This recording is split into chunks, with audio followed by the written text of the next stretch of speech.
नमस्कार, times of Swaraj में आप सबों का स्वागत है और मैं हूं संतोष सिंह।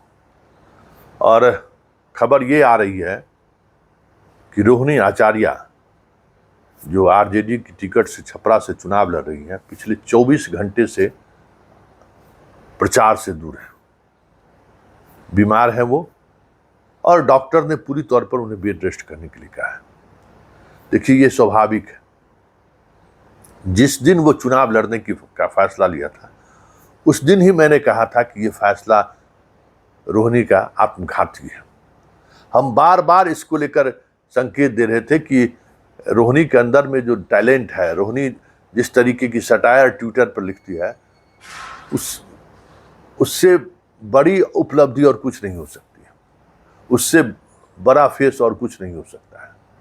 पता नहीं सांसद बनने में क्या रखा है, मुझे नहीं मालूम, क्योंकि मेरा मानना है कि एक सांसद के रूप में जो आप कर सकते हैं, उससे कहीं बड़ी ताकत आपके ट्विटर के उस ट्वीट पर था, जिससे आम लोग आपके चाहने लगे थे। मैं भी उस चाहने वाले में हूं। मुझे भी रोहिणी का बहुत सारा ट्वीट पसंद आता है।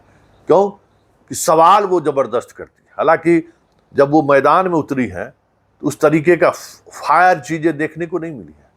हम उम्मीद कर रहे थे कि ट्विटर पर जो रोहिणी दिखती है, भाषण के शैली में भी वो अंदाज दिखेगा, लेकिन वो अंदाज दिखा नहीं। उस मामले में मैं निराश जरूर हूं।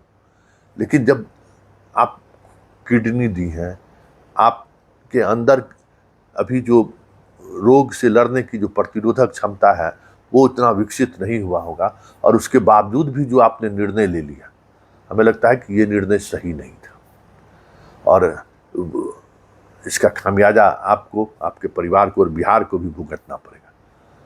बिहार की बात हम इसलिए कर रहे हैं कि आज की युवा पीढ़ी में रोहिणी एक अलग तरीके का आदर्श बन सकती है। आदर्श है ट्विटर के माध्यम से, बहुत सारे लाखों लोगों को उन्होंने जोड़ रखा है। बहुत सारी चीजें इसके अंदर है भी, जिसके सहारे चीजों को ये बदल सकती है। लेकिन स्वस्थ रहना इसको क्या जरूरी है। इसलिए ईश्वर से कामना कीजिए कि रोहिणी स्वस्थ रहे। चुनाव जीते या हारे, सांसद बने या न बने, ये मायने नहीं रखता है, लेकिन रोहिणी का स्वस्थ रहना मायने रखता है। क्योंकि जिस तरीके से अब बेवजह चापाकल पर पानी पी रहे हैं, किसी के यहाँ बैठकर कुछ खाना खाने के लिए बैठ जा रहे हैं, ये देखिए, ये सस्ती लोकप्रियता है। आप जिस शारीरिक स्थिति में मैदान में आप उतरे, आपको सबसे ज्यादा सावधानी बरतने की जरूरत है। ईश्वर कुछ भी ऐसा ना करे, लेकिन इतना जरूर कहेंगे कि रोहिणी का बीमार होना और रोहिणी के बीमारी के बारे में जो खबर आ रही है, जिस तरीके से इन्फेक्शन की बात आ रही है, ऐसे में ईश्वर से जरूर दुआ करिए कि वो स्वस्थ निकले, चंगा निकले, और उसी मजबूती के साथ ट्विटर पे वो जिस अंदाज में वो हमला करती हैं, हमला करते रहे।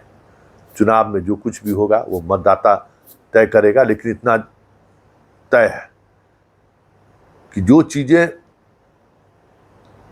रोहिणी करना चाहती हैं सांसद बनने के बाद, जो नेम और फेम उनको लगता है कि सांसद बन जाएंगे तो हमारे अंदर एक नई तरह की चीजें आएंगी, उस ट्विटर की रानी के सामने कुछ भी नहीं है।